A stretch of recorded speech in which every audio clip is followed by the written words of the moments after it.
That's right. They can use that GMG. Yeah. We don't need that. Very good. All right, 6 o'clock, so we'll call the meeting to order. Changes to the agenda at all. Take a motion to approve the agenda. Second. Okay, say aye. All right. Approved. Look at consent items.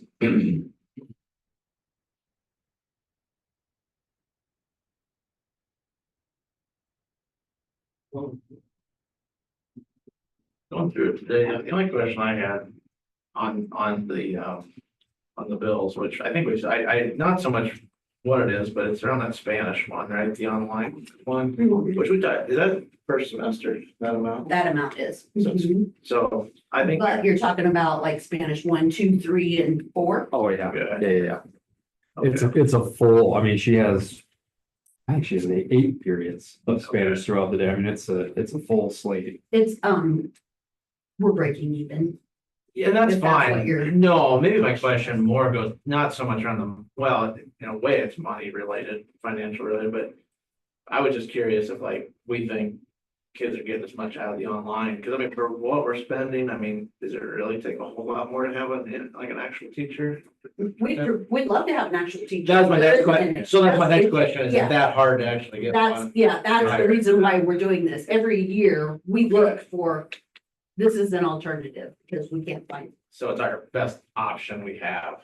Okay. it. Is. That was maybe where I was more Yeah. going with that. I just, because with that kind of money, I'm like, well, For sure. okay.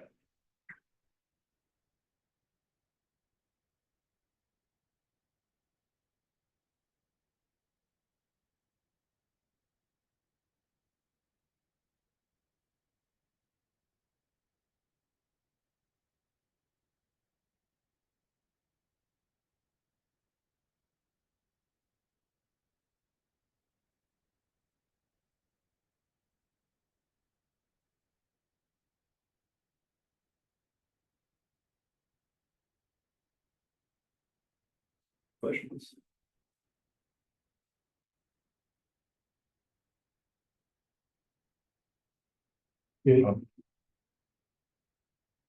Motion to approve the consent items.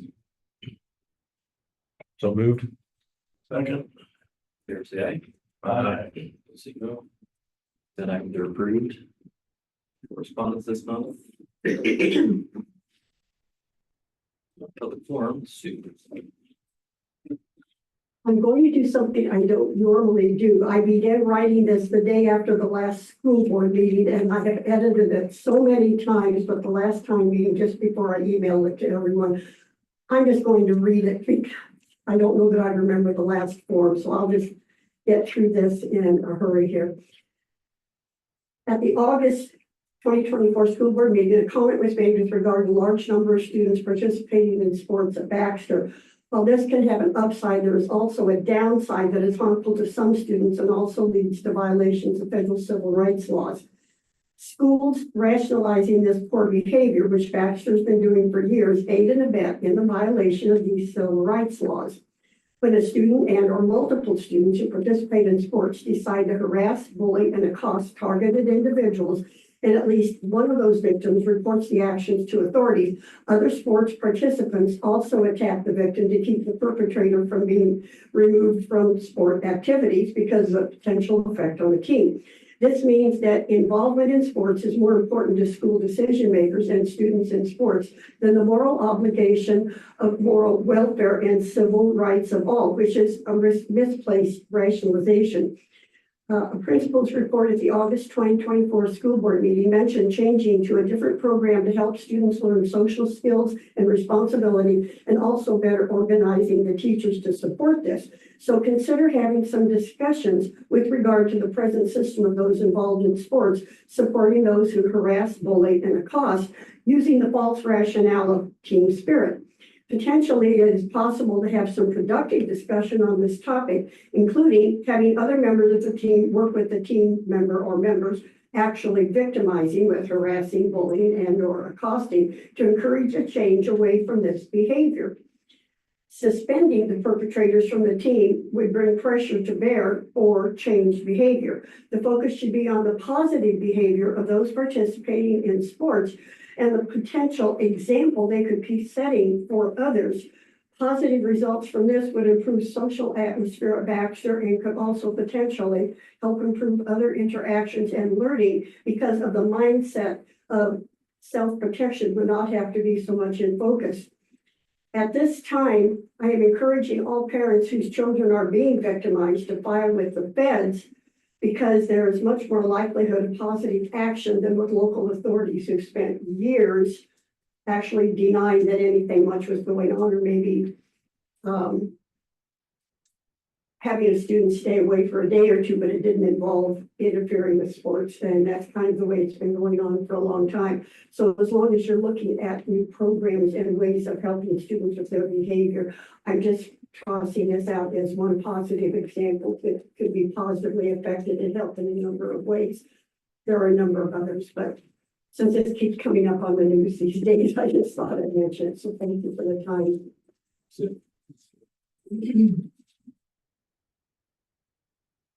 Principals reports. Want me? Yeah. So I guess I'll give a little bit of an update of what's going on in our world. This last Tuesday, we started our fast testing, and that specifically focuses on math this week. Reading will come in another week. So at the next board meeting, I'll kind of share out the results of that. Remember, that's a screener, so it kind of gives us an idea of where everybody's at. But that's kicked off, and we've done that for the last couple days. And I'll share those the results later. We did finish our first unit on our Character Strong, which was around kindness. So we had our kindness kickoff. We did 2 weeks worth of instruction around that. And our now focus goes to respect. So for the next month, we'll focus on lessons revolving all around respect. And at the end of this month, we'll have a assembly that will kind of acknowledge the good things that are happening in individual kids that have shown great respect or kindness around the building. So one of those things that is small, but yet the assembly is always a big moment for them as we celebrate them and the hard work that they've done throughout the last month. Obviously, as it being a new school year, we spent a lot of time over the last week, or the first week for sure, on common area plans and making sure that we all know the rules, being respectful, being responsible, being safe inside the classroom, but also in the hallways, cafeteria, bathrooms, playground, all the different areas. And so the idea behind that is that we all have the same rules everywhere we go. So if there is an issue, that we all have the same rules. All the teachers know how to handle those issues that arise at each of those places. And then we have that referral sheet that would then, if something did happen, we can kind of go back over the data and say, where is this happening in a certain location? Is it a certain skill set that's having impact?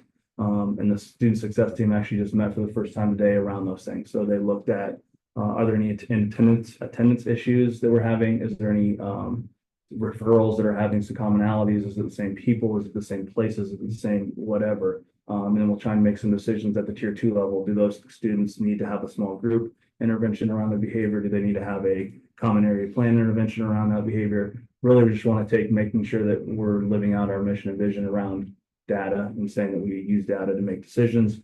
And the referrals are just that, right? We're not trying to do anything other than collect the data and make sure that we're making decisions based on data and making sure that we can instruct based on what the data is telling us. So that's been a big emphasis for us as we start the year, making sure that those referral sheets are coming in and making sure they're used in a way that we can now have positive results from them. We did finish up our Butter Break fundraiser, again, about $4,000 worth of things that now we can go towards upgrades to recess equipment, playground equipment, any of the acknowledgements or things that we do school-wide, just anything and everything elementary that we want to help celebrate our kids or do something that positively impacts them and their success in school. At the BLT level, so our building leadership team, we've been looking at our CFL data. I shared that with you guys last board meeting, kind of looking through it individually and trying to decide what are some areas of growth, what are some areas that we want to continue, trying to look at what have we done that maybe is impacting those results that positively and negatively.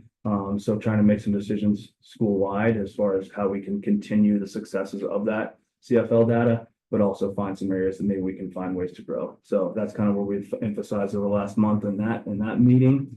But really overall, building wide, our continued focus is trying to find vertical alignment amongst our priority standards in both reading and math, making sure that our curriculum matches exactly where we want to make sure that our priority instruction is occurring. If we're emphasizing certain skills, we want to make sure that that's aligned correctly within the curriculum that we're using. Deanne's done a great job in trying to put together some spreadsheets to make sure that that is vertically aligned amongst the grade levels. So we know from grade level to grade level that we're hitting the correct concepts and emphasizing the correct concepts and skills for all of our students. Next week, I guess, is homecoming, and we'll continue our traditional Friday. We'll have a little event, kind of continue to share it with the kids about what homecoming is and school spirit and community spirit. And then celebrate that again on Friday, so they have something alongside the middle school and high school that kind of they can be a part of. So that's quick, but that's a synopsis of what's kind of been going on over the first couple of weeks of school and the elementary. All right, I'll be up next. If you would take one of these and just pass this, I'll get to this in a minute. This is last month, we're going to talk about the conditions for learning survey results from last spring at the elementary level, and we'll talk about the secondary here in a minute. Just a couple quick highlights. We started the formal evaluation cycle process, which might not seem like a big thing, but when 80% of your staff falls within the definition of that for our rules, either being a first or second year teacher or first or second year person to the district or both, it's kind of an undertaking, and it's been good. I've started having some great conversations about that already. Teachers have become, we are still capturing kids' heart, building at least. I mean, I guess district wide, but at the secondary level, we've started and focused on creating our social contracts, both within our classrooms and across our buildings, to kind of give students those common expectations of how they should be acting, behaving in the classrooms, but then also what they can expect from the staff as well. And that's been great to kind of, start to build those relationships, because again, we have a lot of new staff, and for the students, that's a big thing as well. Some of them have a whole new core of teachers that they may have had in comparison to last year.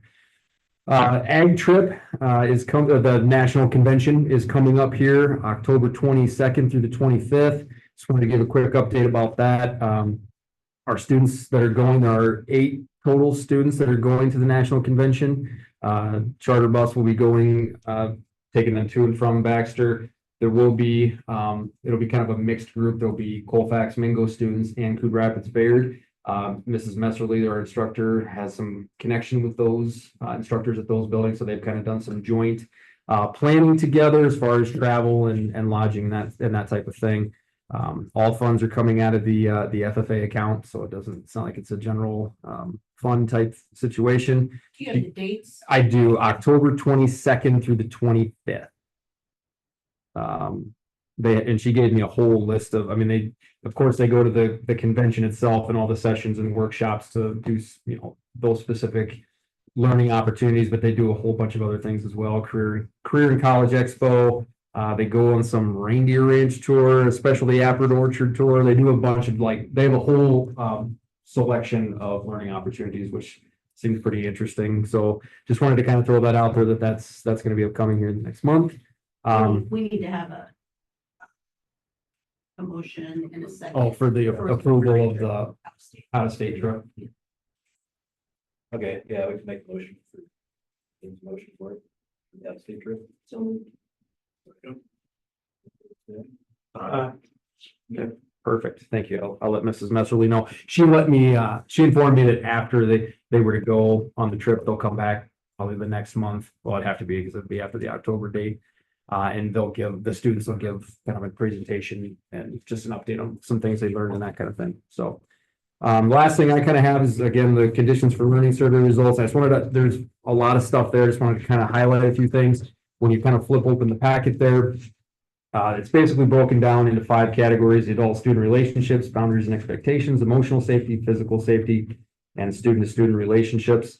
I think on that page alone, it's nice to see the comparison of where Baxter falls in a positive approval rating in comparison to not only Heartland AEA schools, but then across the entire state that the Iowa Department of Education accumulates as well. So there's definitely some highlights there, some great things that Baxter is doing, and our building leadership team will take a closer look at this over the next couple of months, and especially because we do have a lot of new staff. So there has been some positive things going on, but in some senses, we're starting all over again too. the adult student relationships piece, which is actually on the second page. A couple of quick highlights from there. Question 3 talked about, do students feel like their teachers care about them? 91% of our students indicated that they agree or strongly agree that that is the case. Thought that was a very, very high number.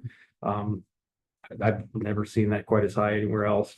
Question 6, there's at least one adult at school that I feel I could go to help with. 95% of our students agreed or strongly agreed that they felt that they had someone that they had a strong relationship with and could go to in times of need. Another quick highlight on page 7, there's that's kind of the physical safety aspect, and that actually those survey results were up 8 percentage points from 2022-23, which was our single largest area of growth, which again is it's pretty good. It's amazing. I mean, our numbers compared to Heartland AA and across the state are above and beyond, really, especially in comparison to anything I've ever experienced as an educator. So just wanted to kind of share some of those highlights because I know elementary shared last month and we kind of indicated that secondary would share this month. So just wanted to, and of course you can have those and take a look at them. If you have any questions or follow up to it, like I said, we'll be looking at that as a building leadership team and working with all of our staff. And, there's definitely, of course, there's always areas we want to, try to keep improving on or get better at. So that's all I have.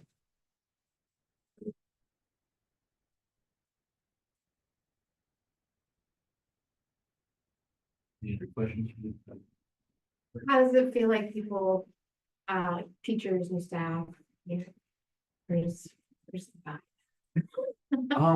I can say this, Mrs. Luther told me the other day, she's like, it was funny because Coach Luther and I were in the hallway together before the end of the day, and she made the comment to me, she's like, from a middle school staff perspective, I don't think you guys could have hired any better. I feel like I am so happy and feel so honored to be able to work with this group of people that are just inspired and motivated and positive all the time. So that was really positive feedback from someone who's been here for a long time. So I feel the vibes are good. I mean, there's a few things we can look at and tweak, but yeah, I feel like we're really headed in a positive direction so far to start. Yeah, I mean, we have really just two new staff, but for the most part, we are very veteran, right? We have a really solid group of team. I've said last board meeting that I really feel like we're really working strongly towards being a team and trying to really build that. Believing each other. Again, that word collective FC comes, and just believing that everybody's putting in that same amount of work. We're all working towards the same goal, the same mission. And really the different teams that we have set up allows them to be leaders in their own role. So I try and take hands-off approach in some of that and let them take the lead, especially in the student success. So just trying to build them up to continue to lead our building alongside me. And I feel like we're in a really good spot. And with the addition of Deanne and her role, really pushing as hard as we can with our emphasis on collaborative teams and making sure that we're living through that collaboration. So sometimes it probably does feel overwhelming, especially in the beginning parts of the year as everything's starting to get new routines. But at the same point, we're always looking to find ways to improve, and it's going to be uncomfortable when you really push. And so that's kind of where we're at. But I really feel strongly about our team and how we're doing right now.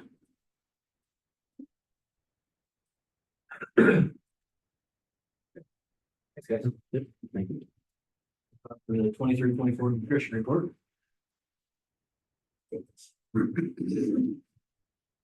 So, we ended the year pretty decently, I would say. This past year was the first year back in full charge mode, right? So the 3 years previously, it was all free, right? So we're back in the full charge mode. So, we stayed fairly even. You'll see that, our beginning cash balance was 161.5 and we ended at 163.8. So pretty even. I know that on our commodities and that we actually overused the amount that we were allotted. And so then they robbed Peter to pay Paul sort of a thing. So those other districts who aren't using the numbers that they are will we'll take theirs from them, to finish out the year, and then for the next year, then we'll obviously increase what we anticipate we're going to use, for the commodities, and so. I guess what I was a little bit, more interested in knowing was, down below in the number of meals that we served. How did we serve them? How many were reduced? How many were free? I think, I'm gonna add, maybe our student meal account balance totals onto this document at the bottom, now that we're back in charging order. And if you remember, I think it was just a little over a year ago, you decided that nobody was gonna get an alternative meal if they couldn't pay or whatever. So we now have some issues with some fairly significant negative balances that we need to deal with. One of them is at $1,000 negative. And I've set her up on a pay plan and everything's yes, yes, yes, and then there's nothing. So we've talked about it a little bit about some of the ways that we can do this or not do this. We do have a nutrition site visit coming up in November. That's a conversation they'll be having with us, I'm sure, as well. And, just something to keep on your forefront that we're probably gonna have to address here sooner than later. What's our total delinquency right now? Do you know? I don't know what that is. We're not in the negative for student account balances. Just individual ones are Oh. fairly large. Yeah. I would say there's a handful that are large, significant. So like total 3,000? Not that much. But I know that the auditors will ask me why. And because they did last time, remember? And I asked them for any suggestions. Yeah, really. And they didn't have any. I mean, your hands are kind of tied when they frown upon giving alternative meals. But they don't give you any solutions on to, face the deficits. I mean, I'm talking to these people a lot, but I'm not getting anything back in return. And I really don't have any teeth. I can threaten all I want, but I think they've seen through that now. We could go to small claims court, but it's probably going to cost us the amount that we're negative in fees. So.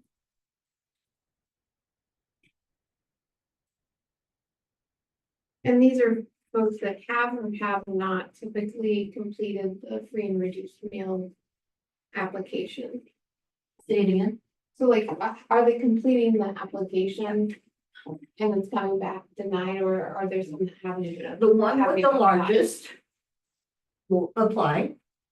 That's what I'm curious about. Like, is there a way that, maybe not in our particular situation, but something take back legislatively, is there a way to require that we have that on, like, when they register for school, that they complete that application in the future, at least in 1 year, so that we know that it can be applied for them? That's a possibility. Then you're looking at what, 250 applications that we're gonna have to. Not go saying through. across the board, I'm saying if we have an issue with the C. Oh, Because you don't accumulate $1,000 Right. in 3 months. I mean, it was a year. it's over a year. now, Yes, so- it's the year. And she was actually at that when we went into COVID and hasn't cleaned it up.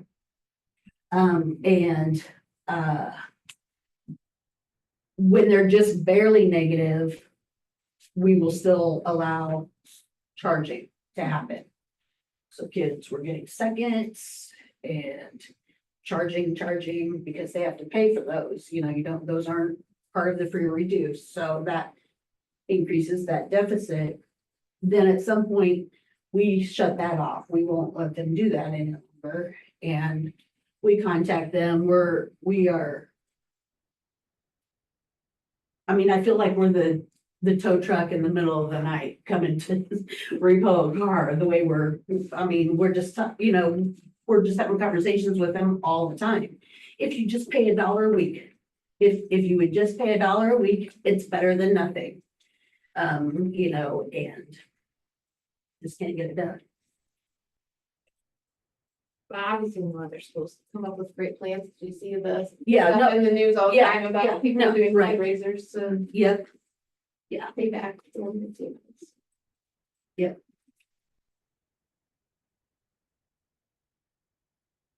I know all schools probably struggle with it, but in your meetings, probably with other business managers, do you get any ideas on how other schools handle they it? generally will, use a collector to hammer them instead of me doing it. And they're in business to do that, Right. so they probably get things done a little better, but that also costs, and those other districts probably have a bigger Right. negative balance, so it's worth the cost. But even, I guess to me, 50% of $1,000 is better than 0% of $1,000. Yeah, And I think that those That's true. collection agencies generally about half and half type deal. yeah, and like I said, I've I mean, threatened. maybe we as should much look as I at setting, and I'm not saying doing it for $100, but those seriously delinquent, maybe it's $500 we set as a de minimis. If it's over that, We're sending, we're sending it to collection agency. We're not screwing with it. I mean, that might be hard, but you don't need to be spending your time being a collection agent. yeah. Yeah, I just, it's always been our philosophy that if you just have a conversation with us or you keep us in the know, well, I can't afford to pay it this week, but I'll pay $5 next week. If you just keep us in the know, then generally that will satisfy us. But what we're getting is yes, yes, yes, and then there's nothing.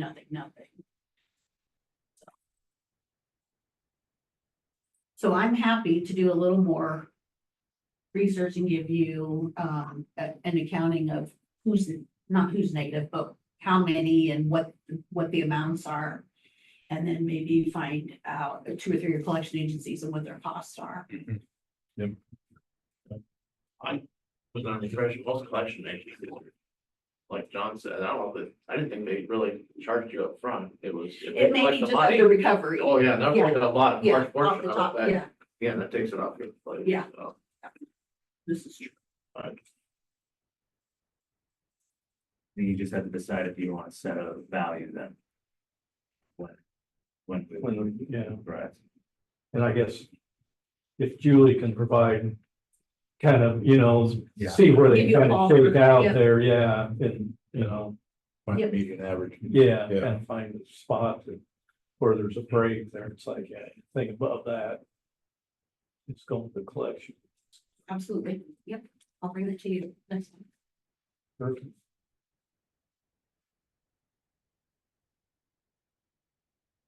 So we have a motion to approve this 23-24 nutrition report. So moved. Second. Favor say aye. Aye. Nutrition report is approved. Nutrition learning plan. So there's a couple documents linked there. One is the PD plan for the year, the other is the AEA services plan. The PD plan just kind of goes over what is covered on those days. We have full day PDs, which is quite a bit fewer than last year, is because we had so many up front, where we sent teachers to the PLC conference. Really what they'll be working on is the Marzano framework and then teacher evaluation as we kind of look to move away from utilizing an evaluation system that hammers the teaching standards and more toward I don't know if you two want to jump in, but more toward a system that is more aligned with the Marzano work that we're doing, the high reliability schools work that we're doing. We're kind of I would say in the infancy of making that transition. But October's PD is going to be a lot of communicating with teachers on what that's going to look like moving forward. At the elementary, they're kind of piloting it, I guess, for lack of a better word. on what that would look like. At the end of the day, it's just trying to provide more relevance in the evaluation process. Instead of it just being another hoop that's jumped through for teachers, which oftentimes it does become at districts. We want it to be a much more reflective process, get teachers to really see the significance of what they're doing and reflect on it and improve their practice as opposed to just, oh, hey, we can check a couple boxes and sign off on it and call it a day. Like that's it. The horizontal framework allows for those conversations to happen, in my opinion. Yeah, it's just really about making the work meaningful. So instead of it just being that checkbox item that says we have to do this on every 3-year cycle. Right. Now we're really focusing on it every year. Here's some criteria that we can focus on. We can emphasize that the coaches will work with you on alongside your principals and know that these are all best practices. These are all things that should be included inside the classroom. So let's make sure that that's an emphasis on your plan and your improvement plan. But it will take some learning because it is a shift and it is a bit of a change. So there's definitely some time that needs to be spent on it. Mm-hmm. The other document I wouldn't normally include, but with the change we had in legislation this year, if you open a document up, every one of those lines has a cost associated with it. So that's why that's included on there. And then just, not that it's overly important, but just so you know, a half a day for an AAA rep to come out is $450. A full day is $900. The AA for these services is now on a fee for service plan. So normally we wouldn't see any of the flow through, and normally we wouldn't pay a dime for that stuff. We do. It was a flow through us directly to the AA. But what we have this year is we receive 60% of the flow through and the AA receives 40%. So we have a bit of a savings account already as they have 40% of our flow through. But once we burn through that, we're going to start seeing invoices for those things on top of that. With the understanding that next year, 100% of the flow through comes to us and we decide how we spend that. The 60% that we're getting this year, you have to remind me, we set it aside, or is it just included in? So, okay, a couple of things. This year is going to be very experimental. Right now, with what we have budgeted on there, we're not spending all of our flow through like we would in a normal year with the AAA currently. Doesn't mean that won't change as needs come up. We're talking about media services and general education services within this. There are some other things that are just already billed to us, like crisis response team stuff. We're charged $2,000 just like every other district in our AEA. Some print services things. So there's some bills there. But I think, we're this year is going to be very much a learning curve and seeing where we're at with this stuff. I don't envision we will expend over what the flow through would have been. Which just for reference, we're referring to about $45,000 total between general ed services and media services is what we receive at 100% flow through. We get 60% of that sent to us this year, 40% of it still flows through to the AEA. So I think really this year, we're just trying to figure out, okay, what are we allocating to the AEA? What's it costing us? What do we have left over? We want to be careful, obviously, with that and just so we don't short ourselves in years to come. I just make sure we didn't already think that we were allocating any of that 60%. No, and so we protected that money this year until we have a better understanding of what it looks like. Generally, it comes to us through, it really doesn't even come to us. Right. It's more of a paper transaction. Sure. Is all it is a general journal entry from us to them. We don't see any funding for it whatsoever. So rather than me making a journal entry for the whole 100%, I now am only going to make it for the 40%. And then once they start charging us, then we'll start eating into that 60%. Yeah. But no, we're not allocating that 60% elsewhere at this point. So like what you had like service profile areas, that pretty much the same areas that we've utilized them in the past. Yes. At the same amount, kind of, so. Yeah, a lot of this stuff is based off how we utilized them last year. Okay. Yeah, so it's working out that same model from last year. Okay.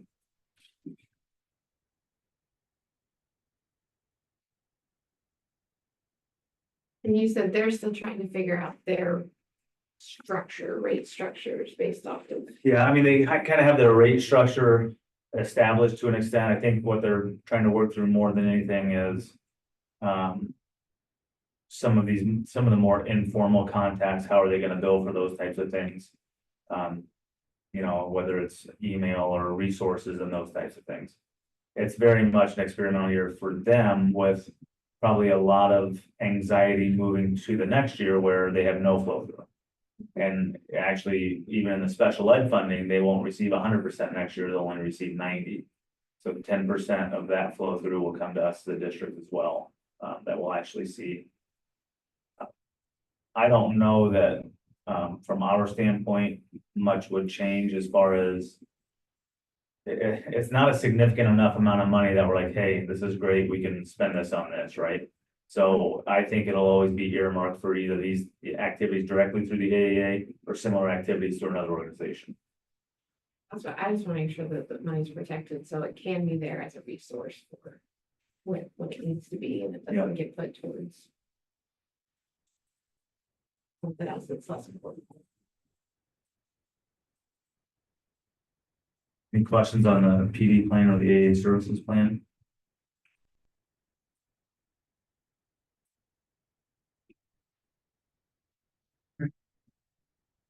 On the approved request for level growth for supplemental state aid for the 23-24 special ed deficit.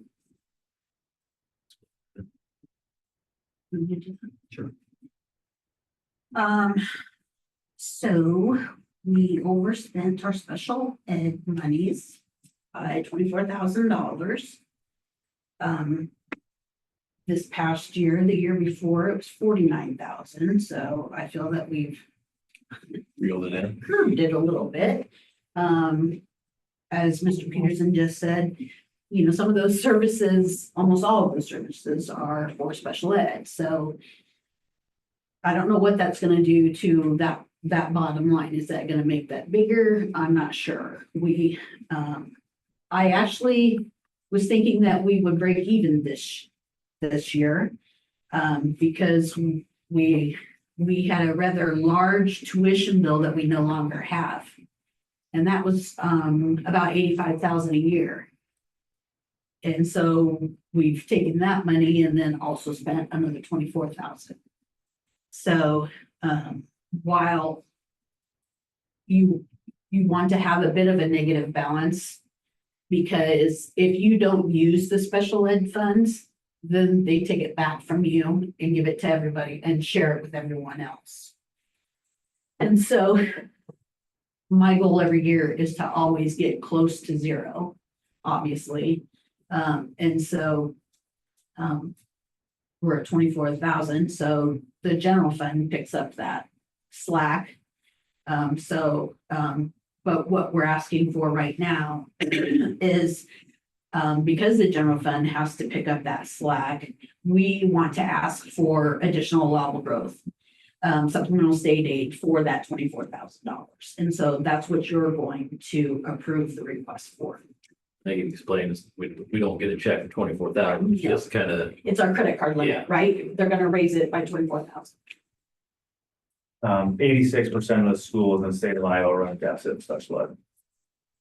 And it has grown substantially over the past 5 years because of the cost for various things. So our number relatively is low as far as the deficit is concerned.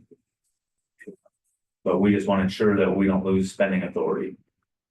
So. We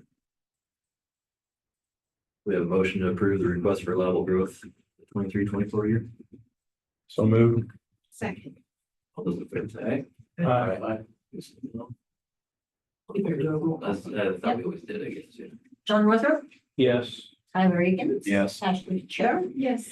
Ray Hauser. Yes. For your own. Yes. Thank you. On the approval of the district law firm. And this just retains Allers and Cooney as our official law firm, like it states in there, doesn't prohibit us from working with other attorneys, but I would venture to throw out a conservative estimate that Allers and Cooney represent 95% of the schools in the state of Iowa. Business. We have a motion to approve Ayers and Cooney for Mr. Faulkner. So moved. Second. Favor say aye. Aye. Firm approved. Move on to district enrollment. I don't know that this would be a continuing practice for myself. As far as providing soft numbers on enrollment, I don't know that there's a ton of value in doing that, until there's an official count there. I think more often than not, it can either, incite panic or inflate what actually is going to be there, because a lot can change in 4 weeks or 3 weeks. So they're there though. The soft numbers are on that first link. The other that I would probably direct you to a little bit more is the historical enrollment data charts. I know those maybe get into the weeds a little bit. But to me, that data, those are hard numbers. That's really when you talk about trends where we need to look. With that first chart you've got, it's kind of a black box in the top right. It's our certified enrollment and then our served enrollment. So you can see our served enrollment has increased, which you'll notice if you scroll down. I won't spend a ton of time getting in the weeds on this because we're going to discuss this again once a hard count is done. But if you scroll to the bottom, you're going to see what we're netting in open enrollment is almost $1 million. So we're pushing about 32 to 33% open enrolled students in, and that number has grown. If you look at our open enrolled in last October, we had 142. So over the last, you had one little anomaly there in 2021, and over the last 5 years, that's grown 35 students, 107 to 142. We seem to be seeing a little bit, at least in this last year, a little bit more of that at the secondary level. I don't want to speculate what accounts for that. Sometimes that could be activities or those types of things that maybe they're interested in. But I've given you the soft numbers on that document, and then the hard numbers, and we'll discuss enrollment a little bit more once certified enrollment's done. Our date for the count is October 1st. Special ed count October 15th. Yeah, special ed counts October 15th. So when we discuss that a little bit more, I'll go through that as well as some numbers, some projected enrollment numbers from, I don't know if it's the Department of Management or who's put that out, but you and I will discuss that because I'm not 100% certain I am in agreement with it. It's got quite a optimistic growth For us. Yes. But we'll bring that to you. Usually the other way. Usually the other way. It was for most of the superintendents in there today. It's not us. It wasn't. So I always like to be conservative when we look at those things. But like I said, we'll get into the hard data when that count's done. Any questions or comments about that preliminary data that's on there or any of those graphs? Good to see a big kindergarten class this year compared to the last 3 years. Yeah, I mean, that's yeah, because well, you can see from the numbers, we're mid-20s in kindergartners and we're graduating 35 or whatever, losing every year. So. Part of the topic of discussion at the national level is what they're calling an enrollment cliff. They're saying 3.5 million kids will graduate from high school in 2025, and 10 years from now, that number will be down to 3.1. They speculate that really it was the recession of 2008. People stopped having kids, and it's never really bounced back with COVID and everything. So that information, that data really was talking about how it affects not only us as K-12, but really higher education as well, and the number of schools that have had to fold because of that reason. So, and you'll notice that even, I think we graduated 44 last year, and we're bringing 35, right? So there's some discrepancy in those numbers as well. I don't want us to think that that's a Baxter thing. That's certainly statewide. Even the metro schools, in my discussions with those superintendents, were growing at a rate of about 100 students a year, and they've dropped to about 40. So they're still growing, but that growth rate has declined quite a bit. It's something we're going to want to keep an eye on and be wary of for sure. Is there a way And I know it's on the chart here for the certified and served. Is there a way to break out that certified by itself just to be able to make it look a little cleaner on that first graph? I mean, I know it's there, you can. I would rather see it, you know, On its own. on its own. Yeah, Like, you mean, open so, and so scroll back up here, just taking these top numbers Yeah. really and putting them on a chart too. Yeah. Yeah. I mean, I think that can see it done as there, but it's well. just, I think if you take that, that other data, like, Yeah, let's see, what's better. It's like it's. With the best. Fair amount over the last few years. Well, yeah, and so when, with some of the projections that I saw today, it was a little surprising, but we'll have to look a little deeper at that too. So, any other questions about preliminary enrollment counts? Do we think it's gonna be easier to now figure out counts without, because they've gone away with the open enrollment, whatever you feel like? Do you think we'll be able to have a better, I know that it's always the count as of October. I mean, I think that'll help. It'll make it cleaner, at least on our end, putting those back into place. It was a nightmare this year. We had, I always say this, I can't imagine the Des Moines school districts. But we had probably 6 or 7 kids that were really fluid last year. So they came in a little late and then they left a little early. And so because the deadlines and stuff, so then I just have to bill for the time that they're here. And so then the other school's trying to figure out, okay, well, where did they go? You know, because they didn't come back here, you know, so then you have to actually do the investigative work. Where'd that body go, you know, and it was a From nightmare. the accounting side, it's gonna be much cleaner. Yeah. Yeah. I don't know how much it really helps us to project moving forward, that part, but at least it cleans it up for Julie. And I didn't know, we're not, these are soft numbers, we're Yeah. trying to figure out like what, there were just like 2 classes from the elementary that had like 5, 6, 7 Yeah. student drop, which for us is fairly significant. Yeah, It's just like, do we have any thoughts or cause that, or were they part of the bouncing ball group or? It's typically that, like in 1 or 2 of those cases, it was a sibling. So when one family moves, now you've lost 2, right? And so in one of the families in general was a family of 4, right? So that's gonna dwindle the numbers there, but I don't know that there's any one reason or rhyme as to why, but So, and just with the changing landscape, if we had anybody, a trend, any folks going to. and it's always interesting because like last year preschool was actually smaller and then now they come in and it's 35. Like you always gain a couple there. You're like, oh, I didn't know they were coming, right? It's a good problem to have. Yeah, yeah. But, and that's why it's tough to put a ton of stock into preschool numbers. It gives us an idea. But it's still a voluntary program, right? So you don't have to send your kid to preschool. So really, when we compare classes we graduate, we really want to compare it with that group of kindergartners. The kindergarten numbers versus what we just pushed through.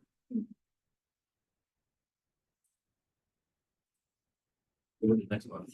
Thanks for. Yeah, we'll get hot and heavy into it here over the next few weeks, so. Okay, open enrollment. We just have to work on it. It's for next year too. Just, Okay, so not a move or anything. no, I actually think that, they did, or are doing UK here. Do you know that name? I think we talked about this. They're not doing pre-K here, but we've had conversation, both, Okay, Ashley and I have had conversations. okay. They're definitely ahead of the game in this, as they have until March next, 1st. well, no, Well, actually, they have till until next September. next, yeah. We'll see them straggling now. You know, Yeah. between now and March, and then People, we'll get hot yeah, and heavy again at kindergarten roundup. We have motion approved for Melissa and Jared Richards for the job of Jocelyn for kindergarten for 25-26 school year from Colfax, Mingo. So moved. Second. Favor say aye. Aye. Say no. Moments approved. Personnel. Board policies.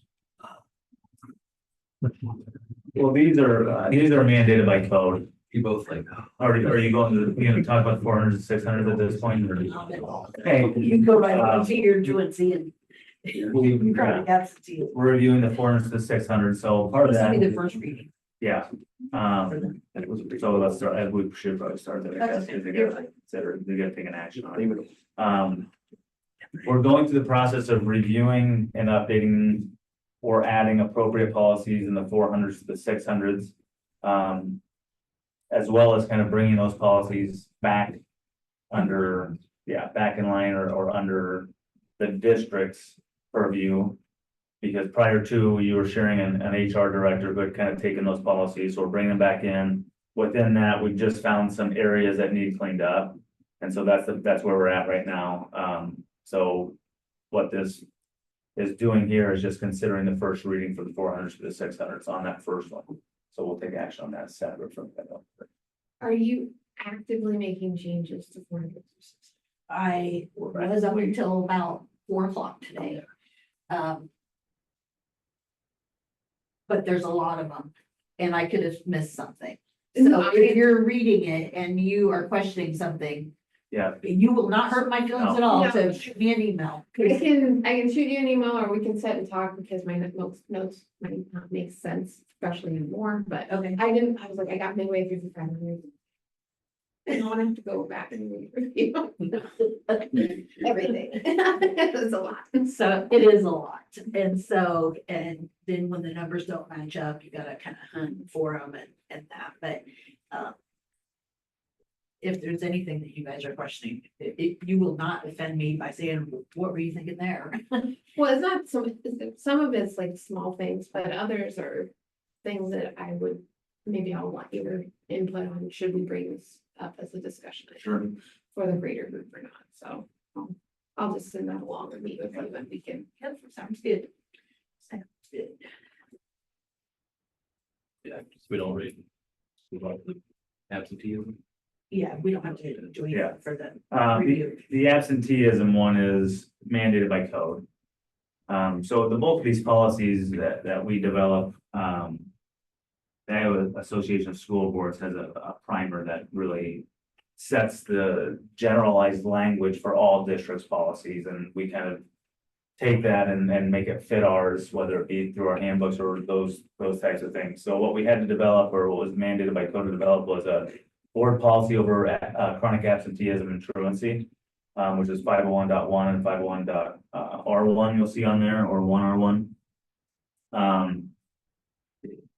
Really just outlines what we discuss in our communication home with families. So I think in general, to have this as a point in my superintendent's report, instead of getting too deep into it, what questions do you have on the chronic absenteeism policies? So I did see there are exceptions for like medical reasons. There are exceptions, yes. Exemptions. So, it really eliminates unexcused and excused absences in regard to chronic absenteeism at the state level. It doesn't mean it eliminates excused and unexcused absences in regard to our local policies, though. I can tell that really made a lot of sense.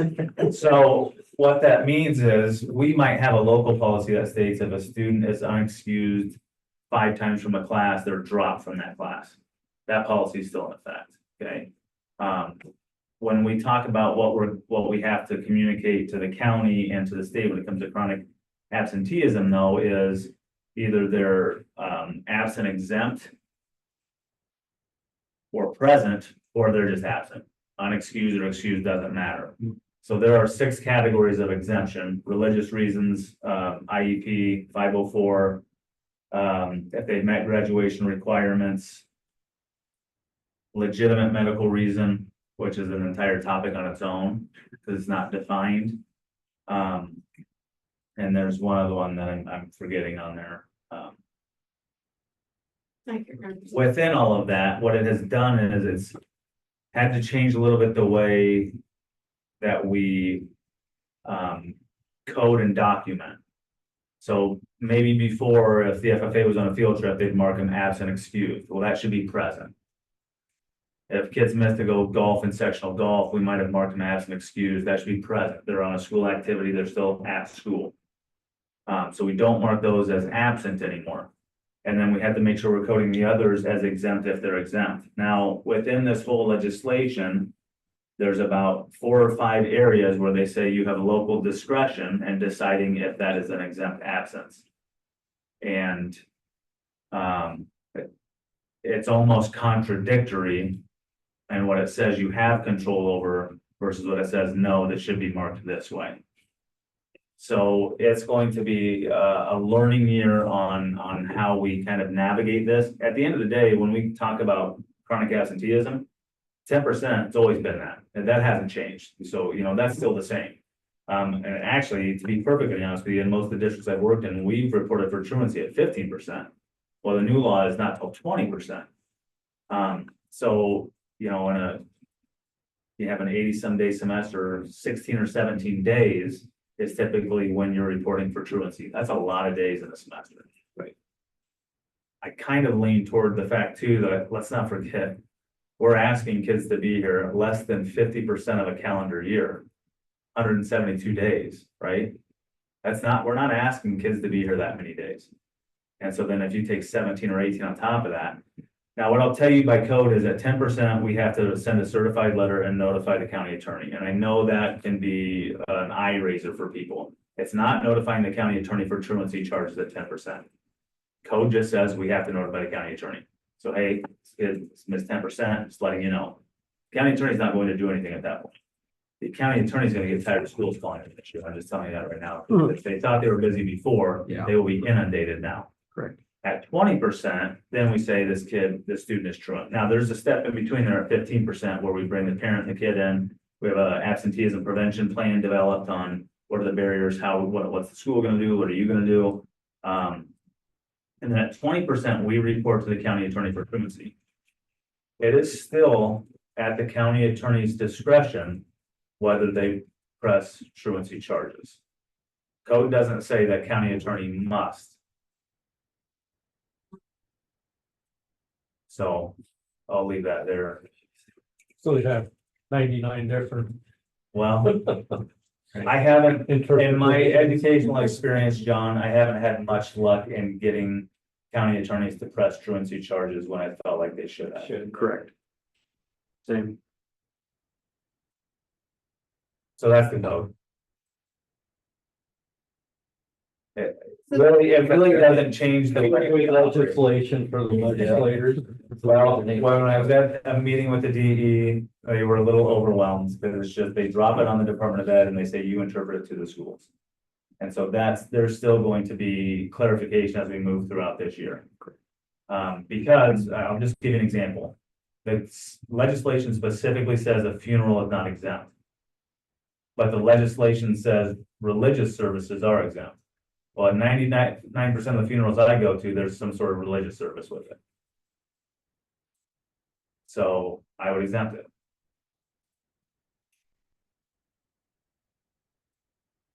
So that's where we're at with that. And I know that this is specifically about the policy approval, but I want to ask a few questions about just how we're working with Yeah. it.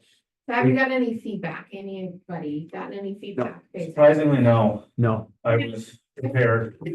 Well, you did a good job of explaining it as well as it can be explained with all of the gray areas, so I appreciated the diligence and care that it was rolled out, since I know that other districts have had that experience. Yeah. Yeah, some of them One of my- walk it back. One of my favorite practices is letting others make the mistakes and then not doing them. Okay, so that is We don't want to good. be the baby. With the tracking of it being exempt versus not exempt or excused, like, are we set up to handle that? Do we have the triggers in place for like automatic reporting? Does somebody get notified, or does somebody have to sit there and go pull reports of, oh, somebody's at 10%? Like, Travis D and I spent quite a bit of time Monday morning with different reports, and we're gonna have to probably tweak some things with JMC. So the way it kind of codes like certain students, like one student in particular came up that they had only missed like 0.8 days, and it's like, well, according to the law, if you miss even one period out of a day, that could count as, an absence.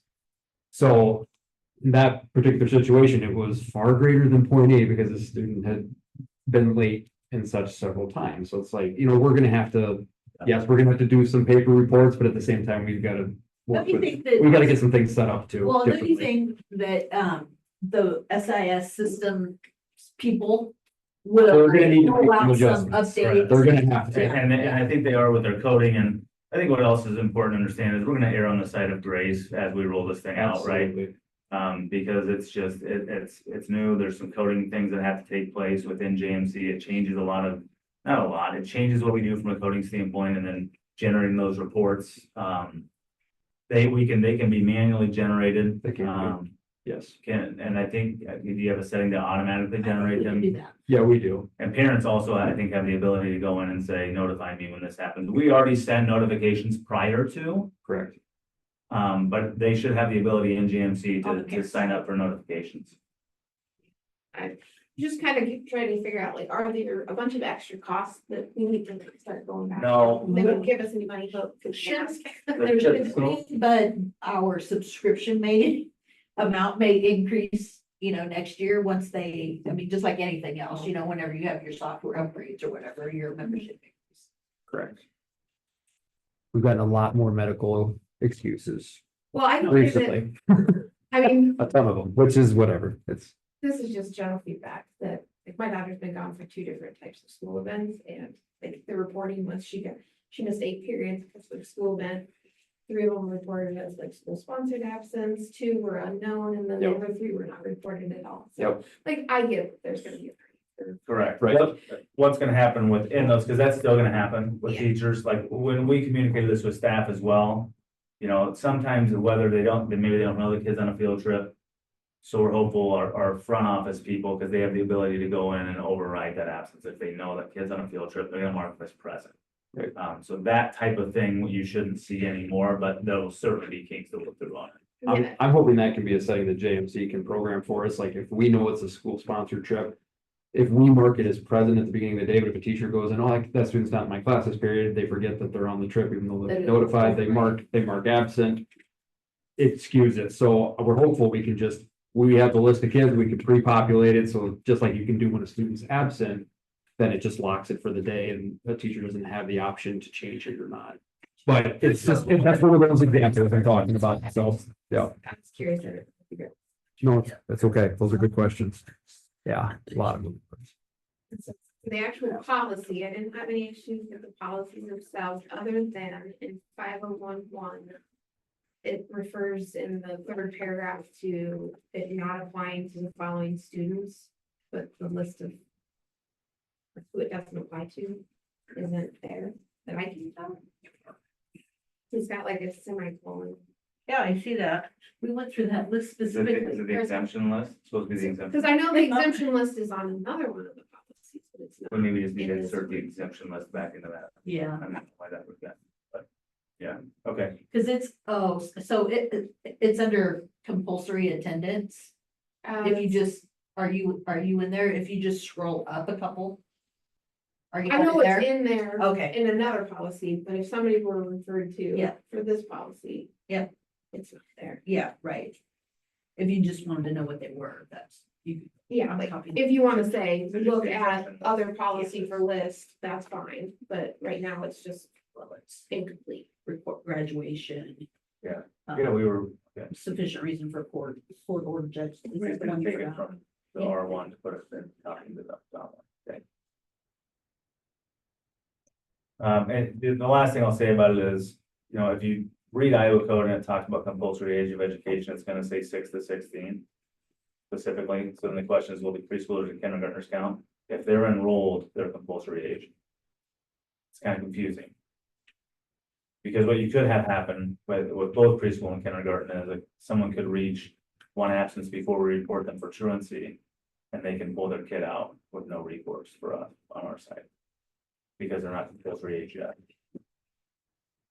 So they're compulsory age as long as they're enrolled. Unless the parents withdraw them.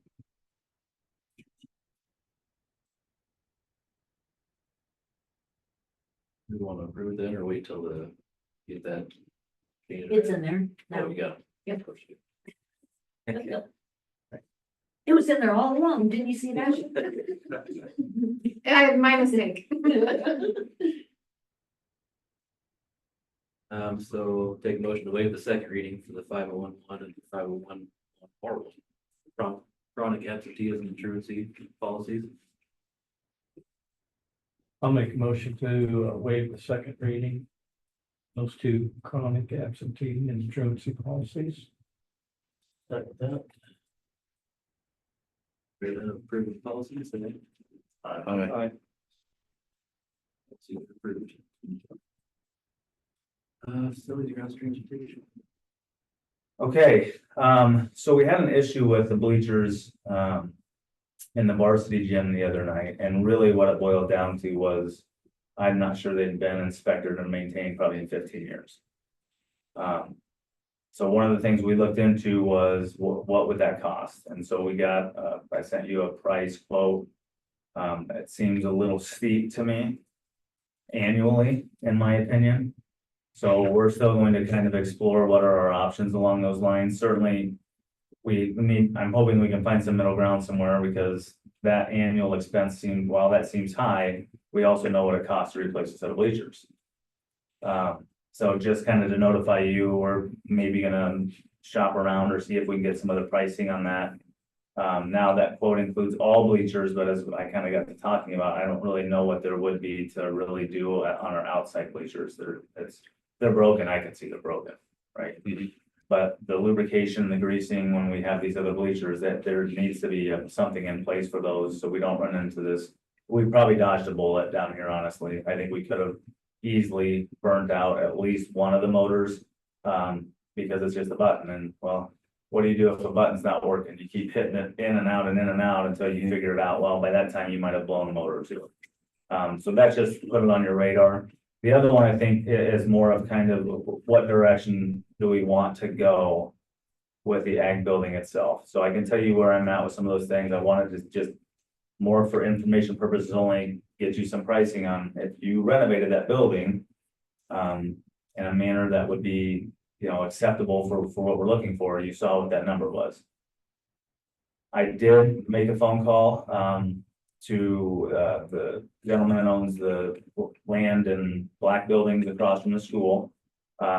He has no interest in selling, but then also mentioned there's always a price for everything. So that to me says we might want to, maybe that's not an option right now. But I think we'll have to make a decision one way or the other of what direction we want to go with that, is with that building, and especially that classroom itself is becoming a challenge from a number of aspects. So I think what I'm looking for now and gathering some of the information is input on what direction the board, what direction do you want me to go as far as looking into solutions for that? Be a long discussion. You want to have it tonight or? Well, we can put it for next month too. I mean, we're not. I struggle with it because it all depends on the teacher you have out there. Some teachers, it's a lot of classroom and they do really good work and not much shop. So then I struggle, it's like, how much money can we put into the shop? Well, then 2 or 3 years down the road, we get another instructor, and they're hard to cut. It's not like we can pick and choose, Right. We want an instructor that's got a lot of shop skills or whatever. So then we do have somebody that, utilizes the shop. I guess the point of it is, it's like,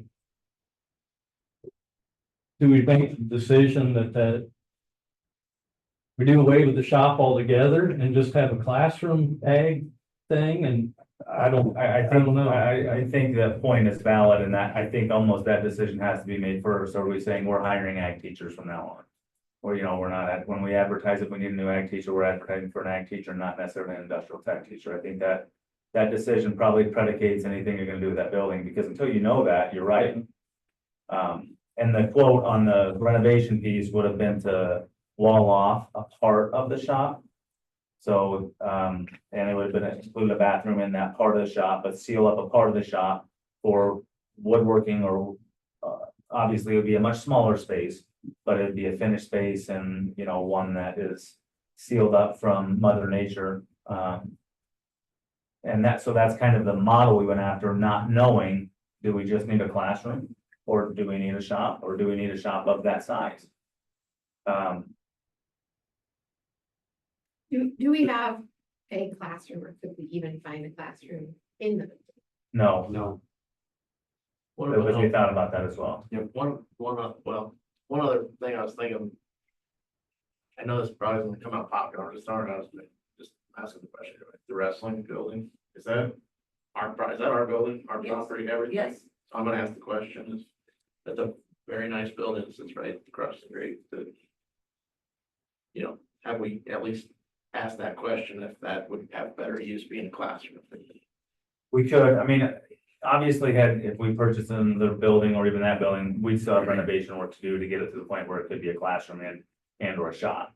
I mean, I'm certain that could be an option, and we just have to say, okay, what are we doing with the wrestling? Where's the wrestling room, or what are we doing with that? I mean, yeah, go ahead. Well, I was just gonna say, piggybacking John, like, do we hire ag or shop? Is there any way we can, like, when you were talking about your enrollment numbers, is there any way we can gauge how many kids have actually, over the last few years, taken a shop course? And kind of, you know what I mean? Or, I do. or do we have for Here's the- shop or ag, I guess? I don't. Yeah. And unfortunately, it's probably more of a supply of the teacher in that category type of a thing. We know we have to have a certain number of CT clusters. Is that the right terminology? So career technical ed clusters. Yeah. So we have to offer it. We have to offer one. One or the other. Correct. Okay. Yeah, in order to meet accreditation standards. Okay. So we know we have to offer it. I don't know, we could pull it, but it could be less kids are taking industrial tech because they have to go to Newton to take it, so it's hard to tell what the reason may be. More kids may take ag because ag's here. The ag, do you want to talk a little bit about the ag program? Speak to that at all? Yeah, so essentially there's kind of two strands even within ag. You can kind of go the ag mechanic type strand where you'd have more welding, that type of thing, small engine repairs, those sorts of things.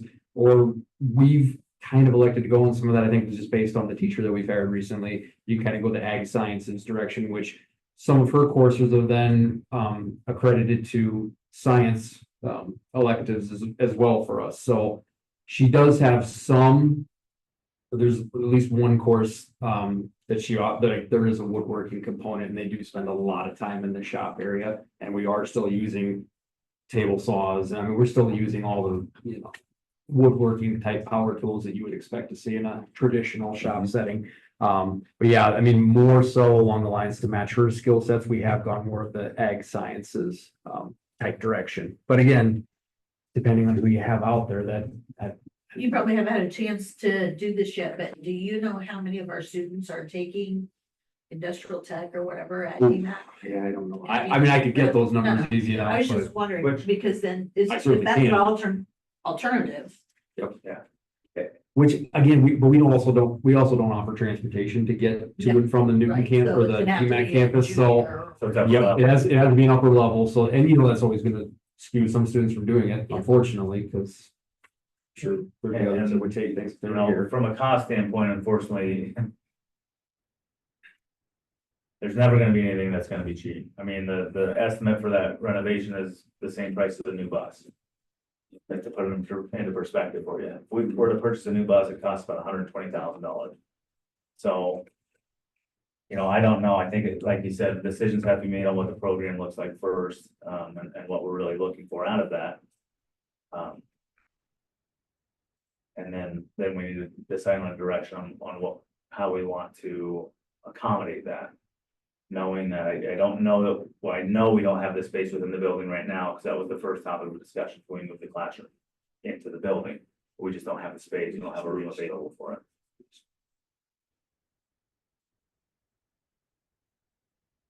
Thanks, Scott. Yeah, if you have a spot that came available, you can always use that out there for the one class of woodworking Right. and not do this expense.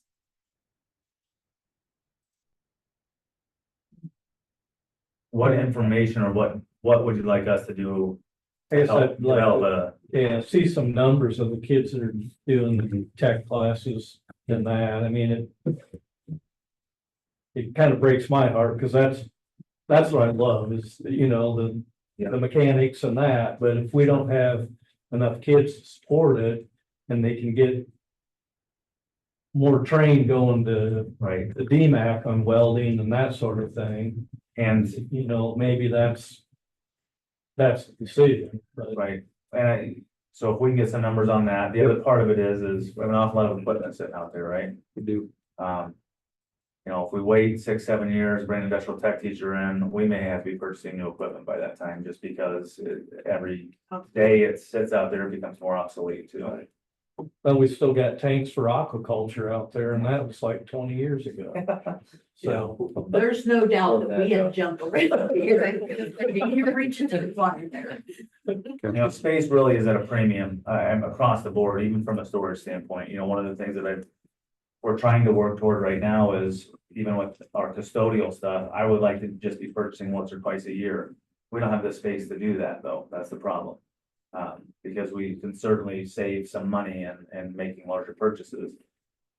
So I'd hate to not utilize space we have, but at the same time, well, why don't you just store it out there? Well, I can't if we got mice out there, I can't. We can't put toilet paper and paper towels out there. There was a 1-year mitigation plan in that. Did you see that? I did, I I noticed it. did, yeah. So, we can certainly. I'll get the numbers. I'll Continue look the over it. conversation, get the numbers. Yep. But I want to bring it to you to be thinking about as well. Because I think at some point, probably sooner rather than later, we're gonna have to make a decision on what direction we're going. Wait, to poll the students too, and find out if we had it here, it would be interesting. I mean, it's easy to obviously find out who's obviously already going so far as taking the class elsewhere. Yeah. Throw a survey. We could do some sort of survey. Go down to the middle school. Now. Yeah, oh yeah, I want to I do want 6-12. to hit the pause button though for a second. Well, yeah. We cannot hire another teacher. No. No, so No. we have an ag teacher in place right now is what I'm saying, Good, you know. So I just want us to be careful with that too. that's fair. Okay. Well, but it's still We can just talk nice about to, it's good information just. It to know. is, yeah. Yeah, no, I get that. and I think the last several ag teachers have been more of the science. I mean, Mhm. Wade Bone was the last one that I would consider to have a really good industrial tech out in the shop area. Yeah, he just had a really good program. Yeah, I mean, he kind of I think- did both, and Yeah. I think that's, but we're not gonna ever probably find an ag teacher like No. that again. So and I don't know that that's what they're, training. not teaching them schooling that way is. Yeah. anymore, yeah, Uh-huh. Yeah. exactly. Correct. So when they come to us out of college, you know, that's not their background anymore. Yeah. Right. Mechanical side, isn't it? Right. Yeah, I mean, her license, Anna's licensure is in agriculture and biology. I mean, she could teach biology for us too. I mean, in a lot of ways. That's why they're counted towards science electives. Yes. The background, yep. And there's nothing wrong, I mean, that's great, but it's, again, just a decision. Yeah. If we're not gonna utilize that and can't see utilizing it in the near future.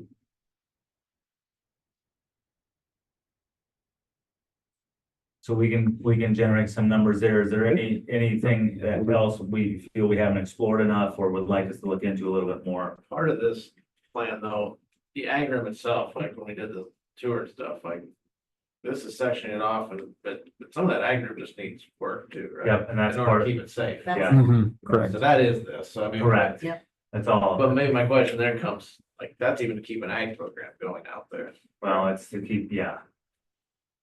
Okay. So we can, So twofold, I mean, it's understanding, like, I'm assuming we've got quite a few kids utilizing the ag program right now. Yeah, we do. I mean, Absolutely. Baxter, Iowa. Oh, Yeah. I see what you're saying, you know, maybe we need to say, well, what if we just renovate the classroom area to make it up to code or whatever? We probably are still gonna have to address the restroom in some fashion, right? No, Correct. absolutely, yeah. I just didn't know if that brings that price. Cause that's not usable right now, right? No, Right. it's, no, not right now. Right. And I guess I'll bring it up when Corey and Julie, remember when we did our last building edition, we kind of looked. And there is an area, I call it the courtyard or whatever, out here between the library and the West Commons where it comes back in. And, story construction, they said that would be a pretty easy spot to add classroom area in the future if we needed to. So that, I mean, we'd accomplish getting all the kids in one building. Right. They could utilize existing restroom facilities and that, I would Right. think. Yeah, So, I right. mean, they're right off of that hallway. Absolutely. So I guess I'd like to, I don't know if we could get some Doesn't say kind that. of rough estimates on what it would take Sure. to add a classroom there. That's a great idea. That would be my preference too, trying to figure out how to get something. And actually, I remember they had some drawings. of They did, that, yeah. and so- Actually, had two classrooms that Right. go all the way from the West Commons Yep. to the library. Yep, so, it may be that it costs us Find too much. $100. So far tonight, 3,000 has been too much. Just my. And I would agree with that. I looked at that and that's like paying $500 to get the oil changed in your car. I was gonna ask on that, is that company that's coming to install the bleachers? It is. Oh, that's them? That's the same company. Okay. That's who we started with for that reason. That's a- Because we had no idea. Not the And company- there was probably some dead air on the phone when he gave me the number. I thought So I was thinking like the people that are putting the $500. bleachers were out of Cedar Falls. Okay, That Then was I- maybe one of the first. ones. okay, then I have. my- That was that, was that the H2? I don't know, I'll just stop. Okay. Yeah, but it's Townsend, which is who did our complex bleachers when we had the derecho. Okay, sorry, I had the wrong So one we in my had head. it in with them. We thought maybe it was a little bit of a break, but.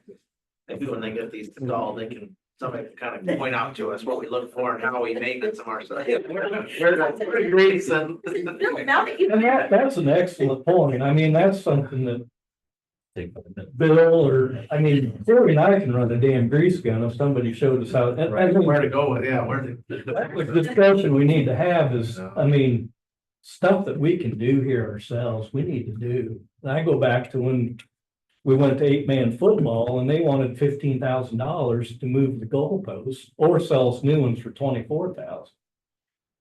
Well, I used my brother-in-law's telehandler and we got Zachary and myself and Todd Martin, and there's about 6 others. I think your dad helped us. And we did it in an afternoon. And we had like $1,000 into it. Those would be. So I mean, that's the kind of stuff we need to be, so I'm 100%. I'd be willing to come in and they show us what degrees That'd be and greasy, take care of it, right? do it once a year. Yeah, I would agree. We need that, it's just, we gotta have something in place. We don't run into that issue again. Right, yeah, WD-40. And What's the. Well, listen, we had somebody out here to look at the treadmills out in the weight center, and he says, I'm pretty sure they just need to be rolled up. And he says, I just need to run up to your Baxter Family Market. He was a little different. I just need to run up to your Baxter Family Market. We can get up there. Just need to get some paraffin wax. You think Baxter Family Market's gonna have that? Yeah. Almost all markets do. They did. Oh. So if there's anything else that you think of, just shoot me an email as we continue to kind of explore. We'll get some numbers and on that ag building or program in general and decide a direction. Okay. focus on the classroom first, that's the priority. Right. And it may be the only need. If you just need to use that for a small portion of the day, then maybe. I think the hard part for me is spend that amount of money on a shop room. People are throwing hammers to the wall again, and, Right. you know, Yeah. that's what upsets me about that whole building out there that just gets abused, and, you know. And it's hard with one instructor if they're. Yeah. Have something going on in the classroom and then there's kids out in the shop area. Unsupervised or whatever, and that's not a good situation. So. And not that that's on the instructor, it's just Right. we don't have enough. Yeah. And there's a lot of stuff out there to throw. Yeah, there is a lot of space.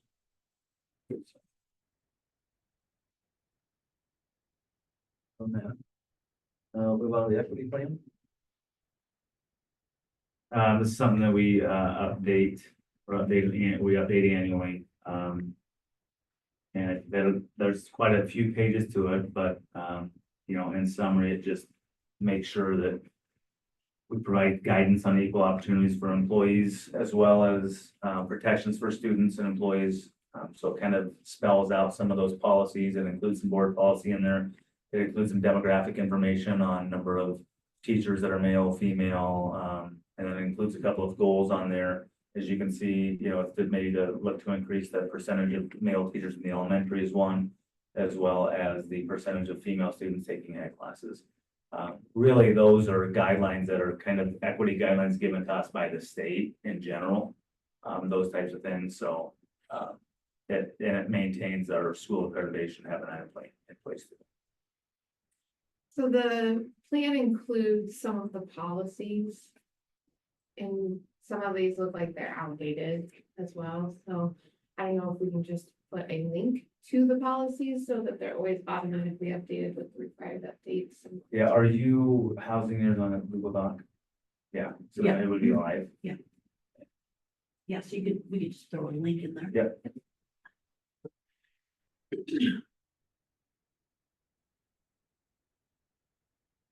Questions on the equity plan? Motion to approve the plan. Move to approve the plan. Second. Fair say aye. Aye. No. Equity plan been approved. Do some more talking. Yeah, sure. Sure. Is there any other questions? I won't go through chronic absenteeism. I think we've kind of beaten that one to death already. We do have a wellness plan review coming up. This is something we do every 3 years. Really, it involves the principals, the PE teachers, food service director, nurse, myself. So what we do is we'll review that plan and we'll have a chart that will kind of determine its effectiveness as well as establish goal areas. You'll approve that probably at the October meeting. So we'll bring that to you at the October meeting for you to approve. Again, that's every 3-year renewal. So I'll move on to soccer. Colfax Mingo did reach out and want to know our interest in sharing girls soccer. They are planning on forming, I think they are forming their own team. I think it was board approved this week for girls. They won't have a boys team. Mr. Bond did do a interest sign up. And I believe he had 3 girls sign up and 2 boys sign up for high school. I am vaguely familiar with the conversations that took place last year in regard to soccer. I think really the extent of my knowledge is you agreed not to renew the sharing contract with United. Is that correct? Correct. I would strongly encourage us to find a partner. We want to be cognizant of the cost that's involved. You know, with the bulk of our other sharing that we've done in the past, I don't believe in the knowledge or the information that I've gathered is that we've provided transportation. So I think we've shared bowling or diving or swimming before and have found a partner to share with, but not provided transportation is my understanding. We were doing that for soccer, but I think my recommendation is once we find a partner would be to bring that in alignment with the way we've handled every other one, meaning we wouldn't be providing transportation for that. That's a pretty common practice when you share. What I want to be careful about is that we don't focus on dimes in the short term and forget about dollars in the long term. What I mean by that is if just one student decides to not come here during their high school career because we don't have a soccer sharing agreement, just one, in 4 years, we've lost $32,000. We probably could have paid for 10 years worth of a soccer sharing agreement in that time. I think it's important, especially with our reliance on open enrollment, that we at least try to offer as many opportunities for kids as we can, even if it's through a sharing partner. Now, that doesn't mean we do it at any expense. We want to be fiscally responsible in what we're doing. But as someone in the room that doesn't have much of a background on the discussion that took place with the agreement to not share with United anymore, I'm going to have to rely on you guys too, as we move forward with this process. So what are we looking for? What do we not want? I think some of us, we kind of just wrote a check and we didn't know. We didn't have Paying for control. coaches, is it paying for uniforms, is it paying for facility? You know, I think that's what I would like to know, that, okay, if they're gonna charge us, say, X amount of dollars per kid. What's that make sense? Are we, if we're paying for uniforms, I don't like that because if, I would assume they have a booster club or like us, and then they would buy those uniforms out of their budget. So if we're paying uniforms, So they're cashing that money, and here's I the, think they want to be, yeah, and I think the caveat, when you got yourself into this agreement with United, to me, that was almost a conglomerate or a consortium of schools who decided we're all going to go together. So in my opinion, you should have been on the hook to pay for uniforms as well. Now, if it was West Marshall and you were sharing soccer with West Marshall, I think that changes the story. I guess, yeah, to me, that's the definition of sharing versus, I mean, what we're talking about, because I would agree that like the situation we had with the swimming and diving with Grinnell or whatever. They're swimming for Grinnell. Right. So is that what we're talking about for the soccer? They'll be playing for Colfax Mingo, That's correct. but we'll pay We a may, percentage of, they'll charge us for coach or whatever. yeah, so they would probably divide the coaching expense out per player and charge us on a per player basis. Yeah. Correct. So is that really termed the sharing agreement then? Or what would we- All of it is, John, because it has to be approved by the state, and that's what how the state Okay. terms it. Because they have to It's really count, called a cooperative. yeah, they have to count our bed number in their classification Okay. system. But I would agree with you, and so that's kind of how that would work is, they would be playing for Colfax Mingo. And they may charge us, like you said, for some coaching based on a per player basis, but we're not creating a team name together and taking on the startup cost together and paying for the uniform type stuff together. That would be my stance on the financial piece. Officials will be covered by gate. I mean, I think in our conversation before, that's kind of what we were hoping we could get to something like that, whether it be with another one or even maybe with United if they, let the kids go there and pay them per head or whatever, but. Yes, and there's a lot of uncertainty right now around United anyways. Obviously, if Colfax Mingo is bringing a lot of girls soccer players up there.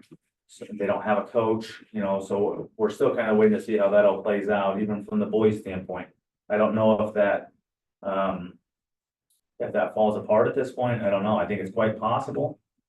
Just based on losing a couple teams and maybe not having the numbers, I'm not sure.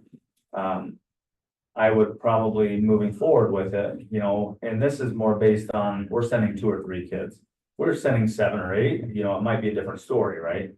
But as we send 2 or 3 kids to a program, my recommendation would be to find a sharing partner in the realm that we just discussed. And we're still providing our kids the opportunity to play that sport, right? Right. It just looks a little bit different from the way it has been. One of the primary concerns is they were making decisions that were questionable. I think there were a lot of reasons that kind of went into the concerns with that partnership. And so in this one, it'd be, want to make sure that we know how they're going to make decisions. And that they won't go and hire a charter bus because they can't find a driver. But things like that, where they could be a big expense that we're now on the hook for and we didn't have any say in. Right. I think what we want to spell out is what are we paying for? They can hire a charter bus all they want. Right. Don't send me a bill for it. Yeah, there you Right. go. Figure out up front, is it $500 per Yeah. player that we send there? What's it gonna be our Yeah. cost? And like you say, There may be a slight variance every year, right? Yeah. Depending on how many kids we send. renegotiated or Yeah. whatever every year. But we certainly want to spell out what are we paying for, right? Are we paying for just a portion of the coach's salary? That's fine. But some of those other things that I think you were, in my opinion, you were tied into that and you should have paid for that in your agreement at United, because it was almost a cooperative, right? It was a little bit different. Now, you But- probably should have had a little more say Voting in, power, right? well, if it is a cooperative and all the practices are in one place and all the games are in one place, you've kind of worked yourself out of a cooperative at that point. because when it started is. You're gonna be split, it was games here, practices here, so it was a little more spread out and it kind of. Another school Yeah. here and then it just kind of. And so in the other model, what we just have to understand and be okay with is whatever they do is whatever they're gonna do. But they have the decision to make those decisions. We just say we're paying for a portion of your coaching salaries and whatever decisions you make, that's fine, but you also hold the financial burden for those. Right, we want to know that their kids are taken care of in a safe environment, they have all the right licensures, and that they don't bill us after the fact for things that Hmm. But do want to find something if there's a. Yeah. And I think there will be, we'll continue, I'm waiting to hear back again from Colfax. I told them to give me a rough idea of what he would be looking at, for a per kid. They'd already purchased uniforms, and we'd had the conversation about officials being paid at a gate, so I'll wait to hear back from them. We can always contact Newton. And then there's just a lot of questions still with United on what that might look like too. So we'll continue. Ultimately, our goal is to find a place for the kids to play. It might just look a little bit different, and we certainly want to treat it the same as we're treating our other sharing agreements, from a financial piece as well as a transportation piece. Anything else on soccer? Any other questions on that?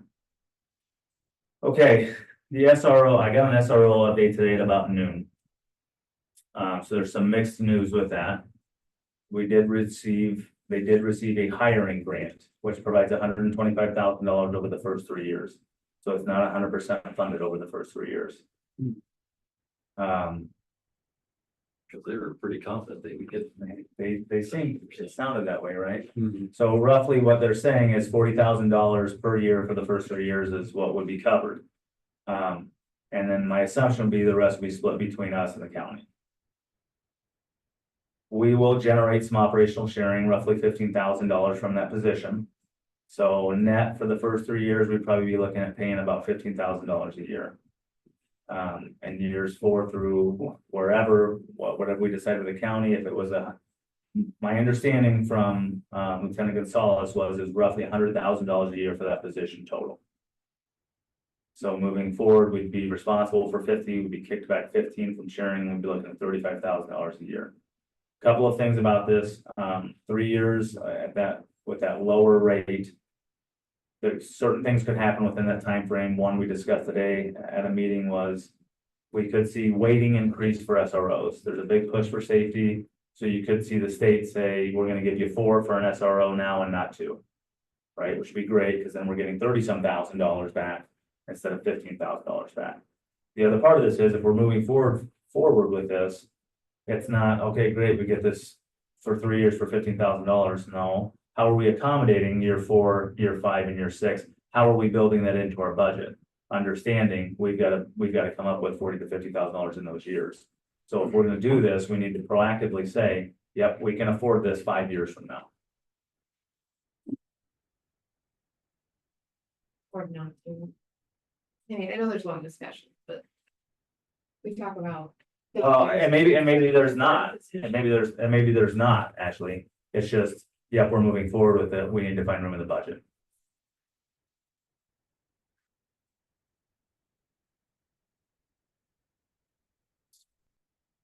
That's a chunk. It is. I agree, it's needed. I mean, I agree, the state's been pushing for that. I mean, do you foresee where they'd even do more or have special funding set aside that each district would get? You know, and I agree, it's $100,000 probably for full-time. Yeah, when you factor in, because they're gonna be IPers and, Maybe the sheriff's office should push it. Or some sort of funding from the state, if they're gonna be in the program, SRO.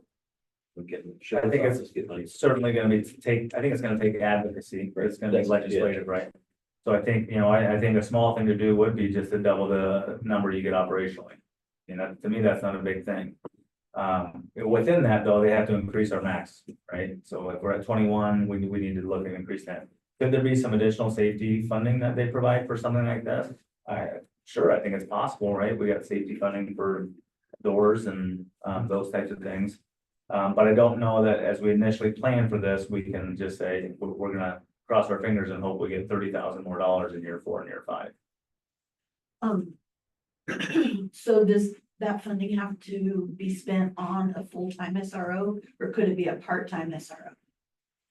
Well, I think it's gonna have to be a full-time SRO based on our agreement with the county. We'd have to probably talk with the county about that. That in and of itself is probably a discussion that we could have with the county, because my understanding is when that person's not here, he's working for the county. So if you wanted to look at a different, something outside of a full-time SRO and maybe they spend part-time with the county, I'm sure that would be a discussion we could have. I don't know the verbiage of that grant well enough to specifically say, yes, we can do that.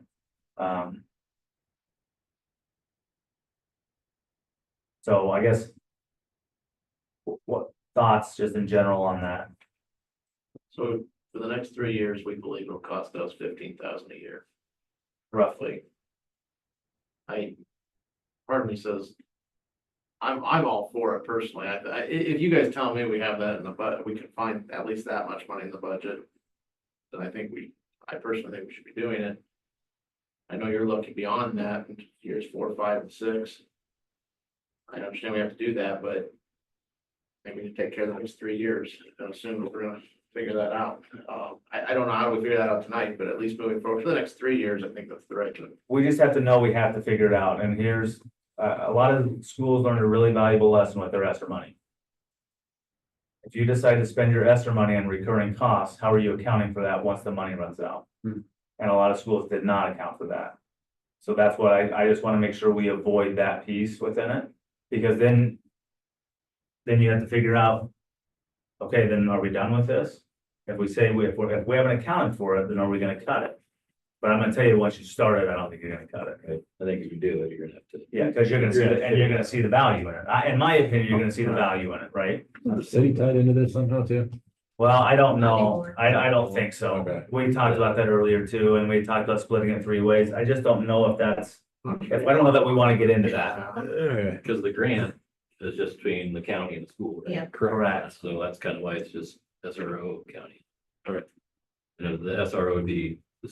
Would be the here. school. Wouldn't be that getting called to a Correct. traffic stop like was it? Well, Well, if there's like. Emergency possibly, right? Right. But yes, it would be. this would They would be on Or something like that. patrol, general Yeah, yeah, yeah, yeah. patrol, or whatever. Set up by my house, catching you coming in. What does it look like, Chris, budget wise? I mean, just like, I don't know on something like this. To me, it feels like What we bucket feel. does it come out of? I guess would be my- It's a general fund expenditure. Yeah, it's just labor. It's employees. No, no, it'd have to be a general fund Let's expenditure. stretch this You really out. can't figure it out, then. Okay. I think over the next week to 2 weeks, I can tell you a little bit better about what our budget looks like. I just certified on Monday with the DE our 3 huge reports. And we'll pull the information from them that gives us an idea of where we're sitting. And remember, I told you I felt like we had turned the corner, and now I just need to see if it all came to fruition like we thought it would. And then the TSS, we're gonna have to figure out it. But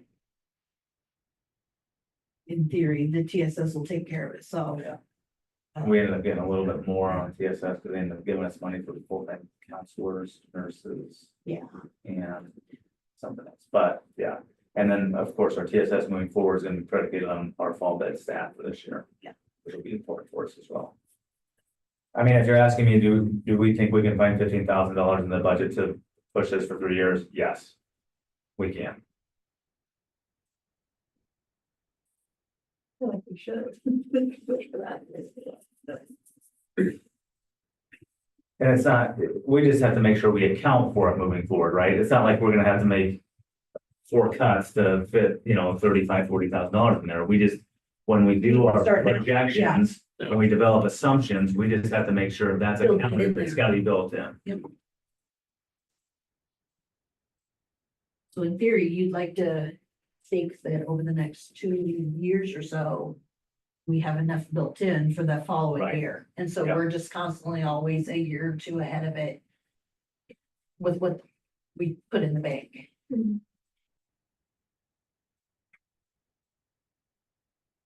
Well, I think the plan, obviously, unless I'm hearing anything different, is we're gonna move forward with this. And just to make sure that we build it in our budgets moving forward. I mean, I think if you wait too much longer too, is this gonna become such a popular thing that SRO officers are gonna be hard to come by? Well, part of this is gonna be predicated on finding somebody. I mean, that's still, that is still a part of this, just gonna. Glad we don't forget that.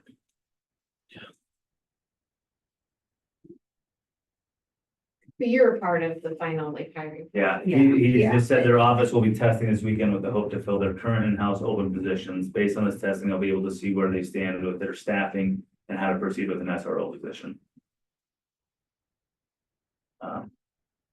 So, But you have to believe that they think they're gonna fill it, or they wouldn't have all went right, for the grant anyway.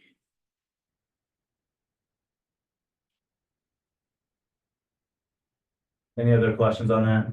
Points of clarification? And they'd just be stationed at a little office by the lunchroom. That's where they call home. That's where the previous SRO was inside I the know. office right by the. Yeah, right by the. But then he got It's more of himself a a, closet. No, I think Wow. it needs to be accessible. well, then he got himself a portable move around thing, Yeah. and he kind of set up shop out in the The, high school we commons. did, we still have an officer in the bureau office, is that, then. It's empty. So, Yeah, we'd find a spot. I mean, best case scenario, maybe second semester this would start. That'd be dependent on hiring. I would say that would be the best case scenario. Yeah, it is probably a close. Okay, the only other thing is the annual convention for the Iowa Association of School Boards is the 20th through the 22nd, so we're a little early yet. I just, probably need to know it next month's. Yep. Board meeting, if you so normally we have supper and our spouses Okay. join us after that. And y'all usually pick a place to go, and then I get reservations or whatever. Or you can come back up here, whatever you want to do, I just need to know count Yep. for next, and you two are always invited as well with your spouses. It's just Thursday, right? But you just get drinks, you just get a pop, you don't get a beef. It is. Yeah. Yeah, Thursday. It'd just be Thursday, yeah. We don't have to go to the movie class. The old pros, but. Should we? Yes, we should probably go back. Maybe you could just put on one of the sessions. I feel like I should go to that, but it's 100 and the one again. Now that you haven't been in it a year. And I'll be like, I still. All right. Anything else from anybody? My just last comment is you sent out something about the SiAC committee, if there is a meeting. Can you just let us know, because I might be interested in just attending. There will be, are you volunteering? I am volunteering. Okay, because they do need some board representation on it. Mhm. I would like So did to. you hear that? Yep. Okay. It's in there. Sold. In the past, they've held it like right before a board meeting, so then you could just go That's the right plan. there into this. That's the plan, that's the same plan. Yes. November's is. Yeah. It'll be November's board meeting actually at 5. Yeah. And then 10. November, you said, right? Not October. October, I won't be No, that's- inside. I'm gonna, No, November. Yeah, we talked about that. perfect.